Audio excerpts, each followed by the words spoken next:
everyone, welcome back to my channel. I'm Zijing, and you're seeing the video that's supposed to do last Sunday, but I just come back from a trip to China, my hometown, for Chinese New Year. I spent around 2 weeks with my family and celebrate the holiday. And in this video, I actually wanted to share my experience in China and my takeaways or some new observations that I have. And then in the end, I will share some of the plans that I have for my YouTube channel for the year of 2024. So let's get started. I spent around 2 weeks in China. I just come back last Sunday. I spent the whole Chinese New Year and the extended celebrations with my family. I'm really enjoying having some relaxations and vacations, especially after some busy working week that I had prior to my vacation. I had a lot of good food. And Chinese New Year is always known for having celebrations with the traditional food, and everyone is cooking a large portion to celebrate a hardworking year. And when I come back, I brought more books, as you can see from the back. So definitely I need to stop buying new books. So I just wanted to use this video to share some new observations that I have when I come back to China. My biggest impression and observation from this trip is that I feel that compared to the previous years, the workforce in general are more stressed and their workload may increase. That makes them have less patience at their work. When I first got off from the airplane and trying to figure out how to cross the border with different instructions, people keep rushing us to tell them to just go there and put your stuff there and then you cross. I see the benefit of it because we are a culture embracing efficiencies, and we have so many people waiting and people are trying to catch up to the connecting flights. So this is really not a place for you to linger around. And then we do see people are helping passengers with urgent connecting flight to cut the line and ask people to let them go through first. I do see the benefit of it. But on the other hand, I feel once I landed there, I feel so stressful. Like I cannot step around. I cannot go to the wrong place and make a mistake and not get yelled at for wasting someone else's time. But how can you blame them when they are already overworked? When I was catching the connecting flight, I actually find out my flight was cancelled due to the weather condition in my hometown. I had some difficulties figuring out where should I go to gather my luggages and where should I go to get arranged for accommodations. I was pointed to different people giving me different directions, and I was running around in the Shanghai airport for a good hour. Eventually someone helped me with a very impatient attitude, but I get why she has that attitude, because just when she was answering question for me about where to go, there are multiple people asking her the same question about their situations as well. And that was already midnight. So I get why people are impatient, because when you're doing repetitive work with an overwhelming workload, it's very hard to keep positive and being very patient. Now that I look back, I wouldn't say it's a fun experience, but I do think it's a unique experience to have in the first day arriving in China. And I was very surprised to be able to disassociate myself to the situation, but more acting as an observer to what is happening around me. I didn't really feel very upset about people's attitude or the canceling flight or the extended hours that I had to go through to go home, because this is not really anyone's fault. It's the situation, the weather situation that canceled my flight.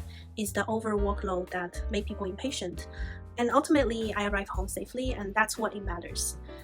Yeah, and I was very proud of myself for being able to be less anxious for uncertainties and just let the things happen and figure out an action plans and just wait for when it happens. So I think that's something that I have gathered from attending therapies, from someone that's easily to be anxious and upset about situation and being impatient, to someone that can be more laid back and try the best and not blame people on unfortunate stuff and be more empathetic, not just more self-centered, but also being empathetic about why people are reacting that way. It also helped me reflect on the convenience that I usually receive in China, like the convenience of always having delivered food very fast and with a very affordable price, the convenience of always have restaurants and public sectors open during the extended hours. Behind it is always people who are working to support that kind of convenience. So that puts me into perspective. When I'm enjoying the convenience, someone is paying the cost. My second observation is about family and what kind of relationship should we keep with family. Chinese New Year is always the chance for family to gather around and connect after a whole year of hard working. There are a lot of things going on in my family, like all the other families. We all have our own issues and problems. But I think the biggest observations that I have is that a lot of issues or a lot of conflicts come up because you couldn't think with respect to others' perspective.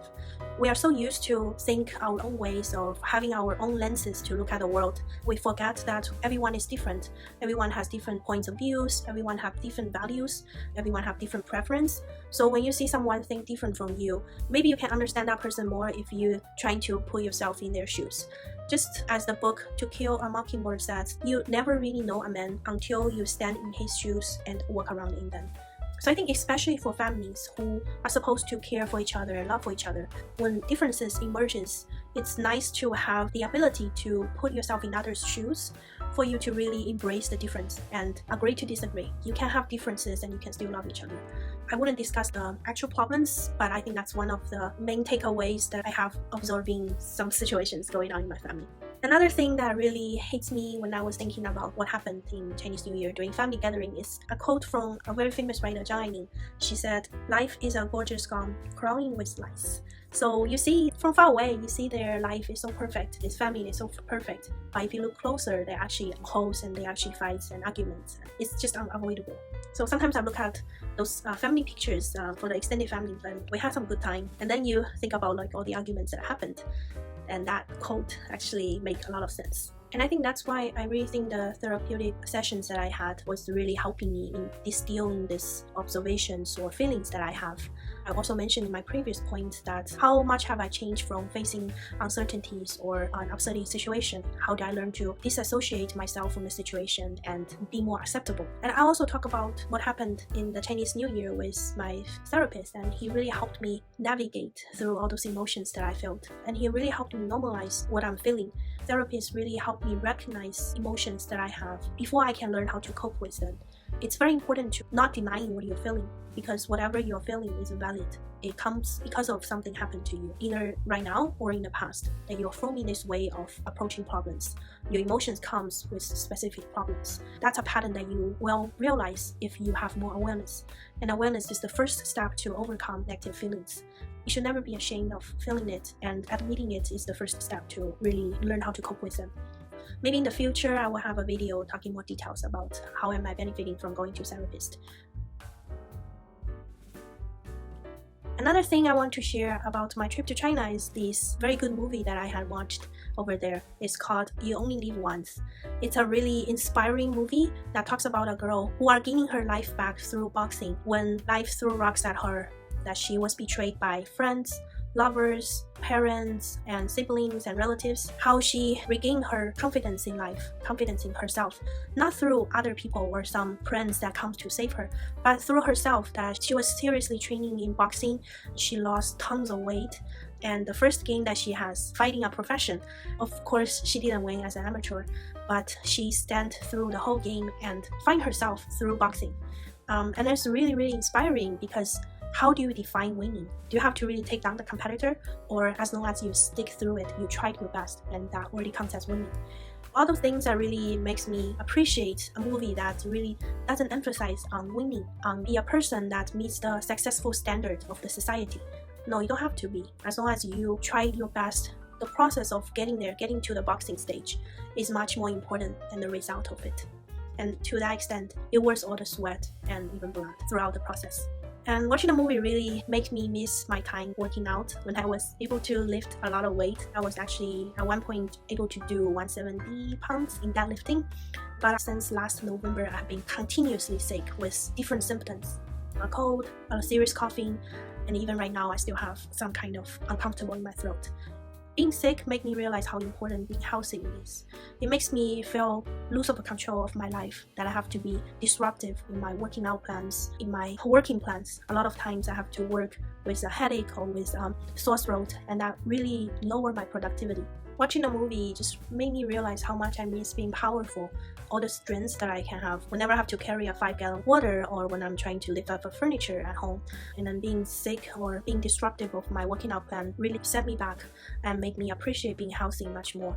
So that's why one of the priority of my 2024 goals is to be healthy, and that involves with changing my lifestyle to be more consistent, to have a consistent sleeping schedule or eating schedule and working out schedule. And I think that's really important to improve my health condition. And it's funny that I have never think about that I will put health as a priority in any other years. This is the first time I feel that age is not just a number, but also another reminder for you to consider rearrange priorities in your life. I think that's all I wanted to talk about my trip in China. I really enjoyed the trip overall, have a lot of quality time with my parents, and I did my meals, and I had a lot of good food and I catch up with friends and family.